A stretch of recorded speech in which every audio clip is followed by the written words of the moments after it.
Hello friends, कैसे हो आप सब। तो आज हम BHIC 102 के कुछ इंपॉर्टेंट क्वेश्चंस करने वाले हैं जो आपके एग्जाम के पॉइंट ऑफ व्यू से बहुत ही इंपॉर्टेंट है। अच्छा, 28 जून को आपका एग्जाम है, 2025 वाला। अगर इसके बाद भी आप वीडियो को देख रहे हैं तो ये जो क्वेश्चंस है, ऐसा कुछ भी नहीं है कि ये इसी साल के लिए है। ये सभी ईयर्स के लिए है जो भी अपकमिंग आपके होने वाले, क्योंकि ये जो मैंने क्वेश्चंस उठाए हैं ये आपके क्वेश्चन पेपर में से आया हुआ है। दिसंबर 2024 के क्वेश्चन पेपर में से कुछ क्वेश्चंस मुझे लगे इंपॉर्टेंट, मैंने उठाए हैं। और अगर वीडियो आपको अच्छी लगती है, अगर व्यूज़ अच्छे आते हैं वीडियोस पे, तो मैं और बना दूंगा, कोई बड़ी बात नहीं है। फर्स्ट क्वेश्चन जो है सबसे पहला हमारा, पहले उससे पहले आप अपना क्वेश्चन पेपर देख लो। ये इंग्लिश में और कुछ हिंदी में भी आता है। ये क्वेश्चन पेपर है आपका, प्राचीन विश्व की सामाजिक संरचना और सांस्कृतिक पैटर्न। तो क्वेश्चन पेपर यही है आपका, और इसमें से कुछ क्वेश्चन जो है मैंने उठाए हैं और वही आपको मैंने कराए हैं। ठीक है, डायरेक्टली बात करते टॉपिक पे, क्योंकि फिर टाइम वेस्ट होगा हमारा।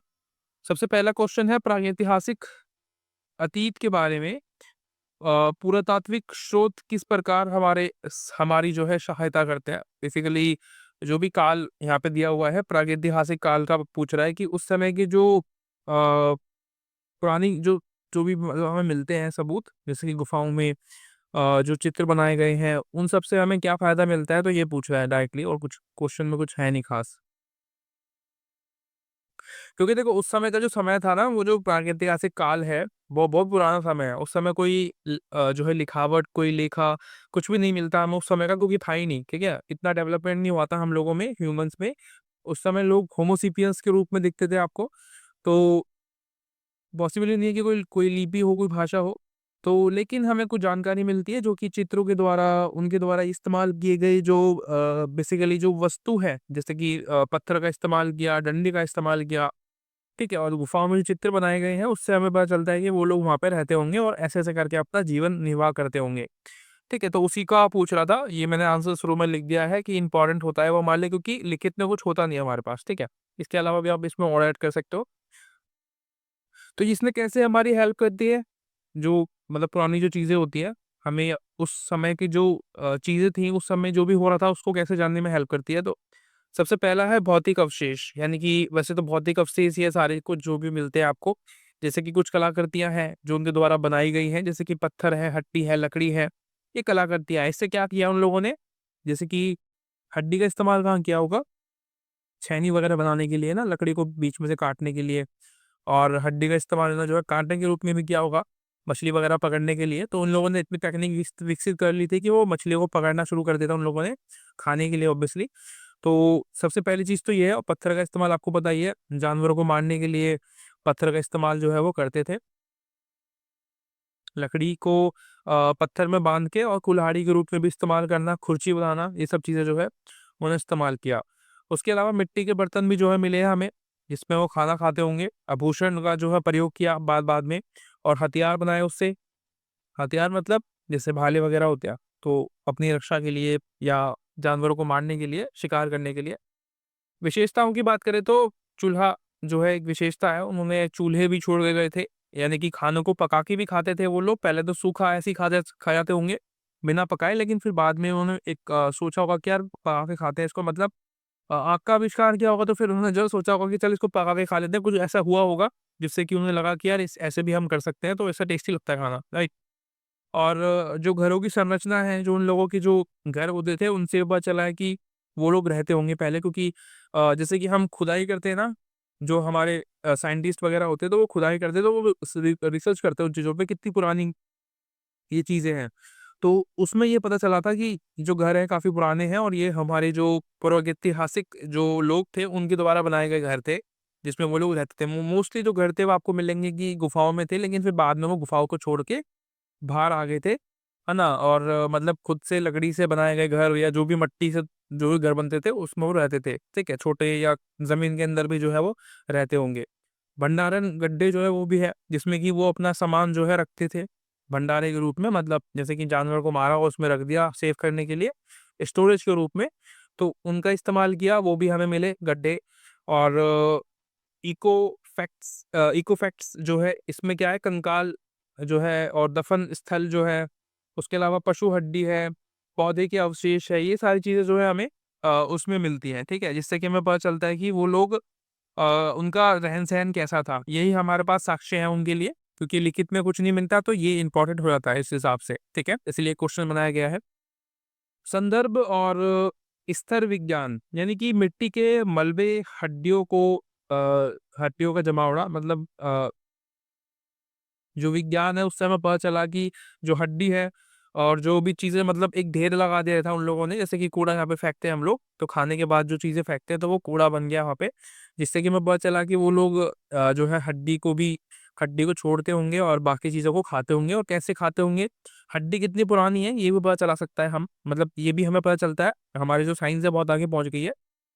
अ, ठीक है, जैसे कि सीआईडी में जो डॉक्टर सालू के हैं वो बताते हैं ना कि भाई ये इतना पुराना है, इतनी टाइम हुआ है, ये मतलब वो सेकंड भी बता देता है बंदा, मिनट, सेकंड, घंटा जितना भी होता है वो बता देता है कि भाई इतने समय में इसकी मृत्यु हुई है, तो मतलब इतनी आगे पहुँच गई है। ऑब्वियसली ये वो रियलिटी है, इसमें कोई बड़ी बात नहीं है। हमारी साइंस बहुत ज़्यादा आगे पहुँच गई है, तो वो बता सकती है कि कितना टाइम हुआ होगा इससे मरे हुए किसी व्यक्ति को या जो भी है। और उसके अलावा जीविका चलाने की जो है रणनीति उनकी अलग थी, चीज़ों को लेके तकनीक की उन्नति थी, चीज़ों में टेक्नोलॉजी का इस्तेमाल किया उन्होंने बहुत ज़्यादा। मैंने आपको बताया कि हथियार बना रहे हैं, आभूषण, बर्तन बना रहे हैं, तो टेक्नोलॉजी तो आई ना। अब देखो हमें लगता है कि ये बर्तन बनाना कोई टेक्नोलॉजी की बात नहीं है, पर जो लोगों को पता ही नहीं था पहले कि बर्तन में कुछ चीज़ हो सकता है, तो उन लोगों के लिए वो चीज़ें बहुत बड़ी टेक्नोलॉजी की हो सकती है ना। हथियार बनाना वो भी टेक्नोलॉजी है। सामाजिक संगठन जो है वो होंगे उनकी, मतलब एक ग्रुप में रहते होंगे ऑब्वियसली, कुछ लोगों का ग्रुप होता होगा, छोटा-मोटा ग्रुप, क्योंकि लोग कम थे तो ग्रुप भी छोटे-मोटे होंगे। और जो बसावट थी वो कैसे होती थी उनके अंदर, ये भी हमें जानने को मिला उस चीज़ से। ऐसा कोई ठोस सबूत हर चीज़ के नहीं है, पर हम अंदाज़ा लगाते हैं हर चीज़ के बारे में कि ऐसे रहा होगा, ऐसे करते होंगे, वैसे करते होंगे, ठीक है? और मैंने आपको बताया भी था कि टाइम पास करने के लिए वो लोग चित्र वगैरह बनाते थे, और चित्र मतलब जैसे कि किसी जानवर को मारा तो खुशियाँ मना रहे हैं उसके लिए, बहुत बड़ा जानवर मार लिया, मतलब कि मतलब महीने का काम हो गया भाई हमारा, जैसे कि हाथी होते हैं ना बड़े-बड़े, तो उनको मार लिया तो महीने का काम हो गया, उसमें आराम से जो है महीने तक वो उसको खाएँगे। तो खुशियाँ मना रहे हैं या फिर यौन संबंध बनाते हुए उसकी जो है पिक्चर ड्रॉ कर रहे हैं पत्थरों पे। तो ये सब जो है उनका एक कलाकृति थी, वो ऐसा काम करते थे टाइम पास के लिए, ठीक है। सेकंड क्वेश्चन कि चीन की शांग सभ्यता की प्रमुख विशेषताओं को पूछ रहा है। शांग सभ्यता, ठीक है? चाइना के बारे में पूछ रहा है अब। तो शांग सभ्यता क्या है? तो एक अत्यंतिक विकसित कांस्य युगीन समाज, मतलब जहाँ पे कांस्य जो होता है ना, उसका ज़्यादा इस्तेमाल होता है। जैसे कि इंडस वैली में भी आपको कांस्य की मूर्ति मिली है, डांसिंग गर्ल, जो कि कांस्य से बनी हुई थी। तो यहाँ पे भी जो है इन्होंने कांस्य का इस्तेमाल करना शुरू किया, जिससे कि अपने हथियार बनाए इन लोगों ने, तो ये एक तरीके से इनकी पहचान थी, कांस्य से बनी हुई चीज़ें। हर चीज़, मतलब जो भी आप देखोगे ना, ज़्यादातर चीज़ें कांस्य से बनी हुई थी, ठीक है? शायद इसको पीतल बोलते हैं या फिर जो भी बोलते हैं, मुझे सही से याद नहीं आ रहा है कांस्य को हम क्या बोलते हैं। मुझे आप बताना कमेंट करके कि कांस्य का मतलब पता है आपको क्या होता है? एक धातु है हमें पता है, पर मुझे एग्ज़ैक्ट याद नहीं आ रहा है कि उसका मतलब क्या होता है? मतलब कांस्य को कोई और लैंग्वेज, कोई और वर्ड में क्या बोलते हैं? जिसमें चीन की संस्कृति को आकार दिया, मतलब वही चीन की जो कल्चर था, जो उसको उन्होंने जो है आगे बढ़ाया अशांग सभ्यता ने। तो इसकी विशेषताओं की बात करेंगे तो हमें थोड़ा बहुत जानने को मिलेगा कि क्या थी ये, ठीक है। सबसे पहली, राजनीतिक संरचना जो है और सामाजिक पदानुक्रम, यानी कि सोशल स्ट्रक्चर कैसा था, या फिर जो पॉलिटिकली जो चीज़ें थी, जो स्ट्रक्चर था वो कैसा था। सबसे पहले एक केंद्रीकृत राजतंत्र था, यानी कि राजा के द्वारा जो है काम हो रहा है सारा, कि राजा है वो सारा जो भी है अपना आदेश दे रहा है, वो काम करा रहा है, ठीक है? मतलब राजा है मेन नहीं। और उस राजा को सलाह देने के लिए एक मंत्रि परिषद होगी, यानी कि मंत्रि परिषद जो है भारत में होती थी, यहाँ पे नौकरशाह जो है वो होते हैं, जो कि बोलते हैं मंत्रियों को भी कि भाई राजा को कि ये आपको करना है, ठीक है? ऐसा-ऐसा कर सकते हो आप। मतलब आदेश नहीं देंगे, वो एक रिक्वेस्ट कर सकते हैं या सजेशन दे सकते हैं कि आप ऐसा कर सकते हैं, ठीक है? अगर राजा पूछे तो।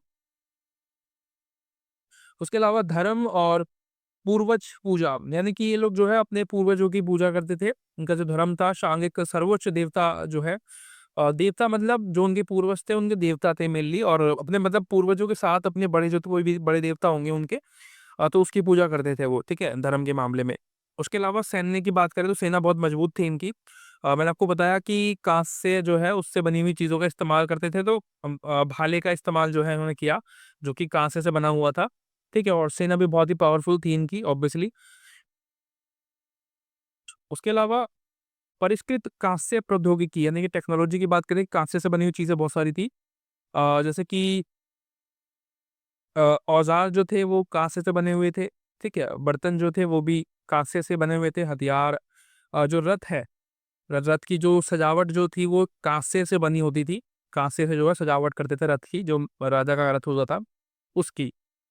शहरी बस्तियाँ और वास्तुकला, यानी कि जो बस्तियाँ थी ना, वो बेसिकली ये बोल रहे हैं कि ईंटों से जो है इमारतें बनाई जाती हैं, मतलब काफ़ी सुंदर थी इमारतें इनकी। बड़े शहर थे और बड़ी-बड़ी दीवारों का इस्तेमाल उन्होंने किया। चीन की दीवार आपने देखी होगी, तो कुछ ऐसा ही जो है कहने की कोशिश कर रहा है कि जो दीवारें थी वो बहुत ही बड़ी-बड़ी थी, किलेबंदी के रूप में आपको, जैसे कि क्योंकि बाहरी आक्रमण से हमेशा खतरा था, उनको भी और भारत को भी, तो उसलिए इन लोगों ने तो बड़ी दीवार बना दी बाहरी आक्रमण से बचने के लिए। विशाल इमारतें थी, मंदिर भी बनाए गए थे, जिसका निर्माण मिट्टी की नींव के द्वारा, मतलब जो नींव थी, आज तो हम सीमेंट का इस्तेमाल करते हैं नींव बनाने के लिए, लेकिन उस समय मिट्टी को जो है नींव के रूप में यूज़ किया जाता था कि भाई मिट्टी से मिट्टी को भरेंगे। और क्योंकि उनकी मिट उस समय की मिट्टी आप देखेंगे ना, हमारे जो किले वगैरह बने हुए थे वो मिट्टी से बने हैं, वहाँ पे थोड़ा कोई सा सीमेंट था उस समय। तो मिट्टी भी बहुत मजबूत चीज़ होती है अगर आप उसको अच्छे से यूज़ करें, पत्थरों से बने हुए हैं, उसमें सिर्फ मिट्टी है बीच में, उसके अलावा और कुछ है भी नहीं, है ना? आप कभी देखना अपने जो हमारे जो किले हैं बनाए हुए हैं ना भारत में, जितने भी, जहाँ पे भी आप रहते हो, अब आपके आस-पास कोई ना कोई तो होगा। तो देखेंगे आप जाके तो आपको पता चलेगा कि उनके बीच में जो है मिट्टी बनी हुई है, मिट्टी से जो है वो किलों को खड़ा किया गया है। इतने मजबूत जो है फिर भी थे वो। आज आप सीमेंट से बना लो, वो कमज़ोरी रहता है। उसके अलावा अगला क्वेश्चन है, असीरियाई साम्राज्य पर एक लेख लिखिए या टिप्पणी करिए, जो भी है। आपको पहले पता होना चाहिए कि असीरियाई समाज क्या है। तो आपने सुना होगा, एक समाज हम बोल रहे हैं मेसोपोटामिया और बेबीलोनिया, ठीक है? ये कुछ समाज, एक जो सभ्यताएँ थी ये इसके आस-पास की है। तो क्या कह रहे हैं कि प्राचीन निकट पूर्व में एक प्रमुख शक्ति थी। मतलब ये बहुत ही पावरफुल था। प्राचीन निकट पूर्व में, मतलब पूर्व मतलब जहाँ पे हमारा यूरोप जो देश आता है ना, जैसे कि अपने देश का नाम सुना होगा टर्की। जो टर्की है ना, उसके बेसिकली नॉर्थ में नदी बहती है एक, टर्की में, टर्की से न नदी बहती है टिग्रिस करके, टिग्रिस नदी बहती है वहाँ से। तो टिग्रिस नदी के नॉर्थ में जो है ये सभ्यता आपको मिलती है, ठीक है? काफ़ी बड़ी और विस्तृत सभ्यता थी। ये बेसिकली आप इसको ये कह सकते हैं कि ये हमारा एशिया का ही है। इसको हम नॉर्मली पश्चिमी एशिया बोलते हैं उसको, ठीक है? पश्चिमी एशिया में जो है हमारा ये नाम भूल जाता हूँ, बड़ा कठिन सा नाम है। असीरियाई साम्राज्य जो है, ये था आपका, ठीक है? टिग्रिस नदी के पास था ये, ठीक है? मतलब नॉर्थ में। और सैन्यवाद और विस्तारवाद शक्ति के रूप में प्रतिष्ठित बनाई जो है इसने। और जिसने जिसने दुनिया का सबसे बड़ा राज्य बनाया, मतलब ये भी काफ़ी बड़ा विकसित राज्य था इनका भी। उसके अलावा अब इसकी विशेषताओं की बात करें तो सबसे पहली है सैन्य कौशल और नवीनता, मतलब नई-नई चीज़ों का इस्तेमाल करना, इनोवेशंस करना, नवीनता का मतलब होता है इनोवेशंस। सैनिक कौशल की बात करें तो क्रूर थी बहुत इनकी सेना, मतलब छोड़ते नहीं था किसी को भी, जिसको जो सामने आया मतलब मारते चले गए। पेशेवर स्थायी सेना थी इनकी, मतलब ऐसा नहीं है कि भाई कम ज़्यादा हो रही है, पैसा दे रहे हैं तो रख रही है। मतलब एक तरीके से जैसे कि हमारे इंडिया में जो सरकारी नौकर होते हैं जैसे स्थायी होते हैं ना, जैसे कि परमानेंट होते हैं जो, तो वैसे ही ये स्थायी सेना थी इनके पास। इसमें जो है मतलब हर प्रकार के लोग थे, पैदल भी थी, घुड़सवार भी थे और रथ भी थे, ठीक है? मतलब हर तरीके की सेना से ये जो है लैस थे, तो इसलिए पावरफुल भी थे। उसके अलावा शाही प्रशासन और नियंत्रण, यानी कि वेल प्लेड सिस्टम था इनके इसमें कि भाई कौन क्या करेगा सबको पता था। और जो सड़कें हैं उसका अच्छा-सा मतलब विकास किया गया ताकि जो सेना है वो ईज़िली कहीं पे भी जा सके, ठीक है? जल्दी से उस पहुँच सके और जो है किसी पे भी अटैक कर सके, तो इसलिए सड़कों का अच्छा निर्माण कराया गया सेना के लिए। सांस्कृतिक समावेशन और संस्करण, यानी कि संरक्षण, सॉरी, कह रहा है मेसोपोटामिया, बेबीलोन का जो है संरक्षण इन्होंने किया। इन लोगों ने ही किया इस सभ्यता का संरक्षण, ठीक है? इनको बचाया। उसके अलावा आर्थिक और कृषक आधार जो है आपको मिलता है इसमें, यानी कि टिग्रिस नदी का प्रयोग जो है व्यापार के लिए इन्होंने किया, क्योंकि टिग्रिस नदी थी तो बहुत ही लंबी आती है वो। आपने मैप देखा होगा तो आप लोग को याद आया होगा कि टिग्रिस नदी जो है आपका, मैं मैप बना के दिखाता हूँ आपको 1 मिनट। तो ये आपका, मैं सही से मैप बना नहीं पाऊँगा शायद अभी। तो ये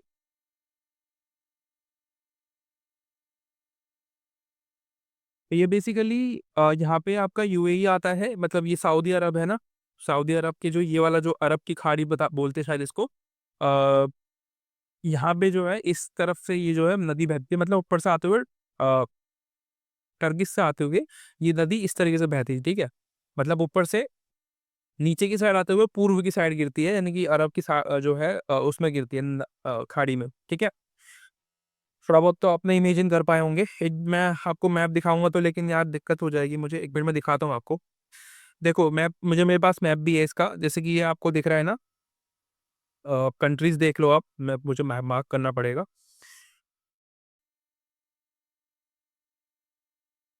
ठीक है, तो ये आपका देखो ये टिग्रिस नदी आपको साफ-साफ दिख रही होगी, ये जो बह के आ रही है ना, ये जो टर्किश से बह के आ रही है, इसको टिग्रिस नदी कहते हैं, ठीक है? जो मैंने मैप बनाया ना, इस तरीके से, तो ये आपका एशिया है और ये आपका सऊदी अरब है, ये टर्की है।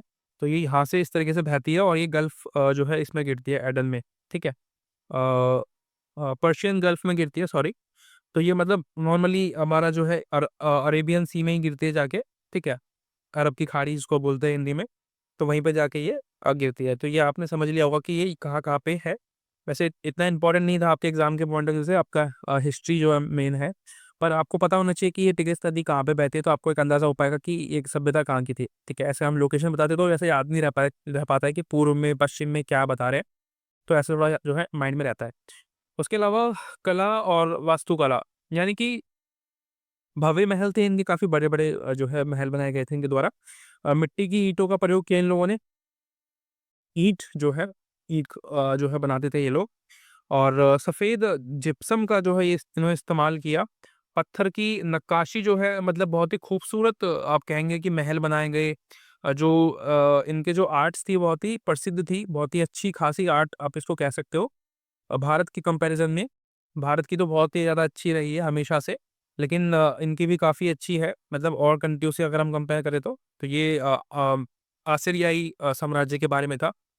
तो इतना ही था आज के लिए, क्योंकि मुझे लगा कि लोग मुझे देखते नहीं है फिलहाल अभी तो, और कमेंट तो खाली पड़ा रहता है मेरा, कोई कमेंट भी नहीं करता है। अच्छी लगती है वीडियो तब भी नहीं बोलता है, जो बुरी लगती है तो बोल ही देते हैं कुछ लोग तो। तो जो भी आपको लगता है बता तो दिया करो कि कैसी लगी वीडियो, तो ताकि आने वाली वीडियोज़ में मैं थोड़ा इम्प्रूवमेंट कर पाऊँ, क्योंकि हम लोग सीखते ही हैं हमेशा, जो भी अब मतलब कोई भी बड़ा टीचर भी होता है तो वो भी सीखता है हमेशा, राइट? प्रोफ़ेसर भी होता है तो वो भी कुछ ना कुछ सीख रहा होता है। तो थोड़ा बहुत जो है सपोर्ट करना चाहिए आप लोगों को, और कुछ लोग करते भी हैं, अच्छे भी हैं। पर मेरा मतलब जो भी लोग देखते हो, मेरा यही है कि आप मुझे सपोर्ट करो, और अगर ऐसी वीडियोज़ और चाहिए तो मुझे बता देना कमेंट करके, कोशिश करूँगा मैं लाने के लिए एग्ज़ाम से पहले। मिलते हैं अगली वीडियो में, तब तक के लिए bye bye, thank you so much, take care.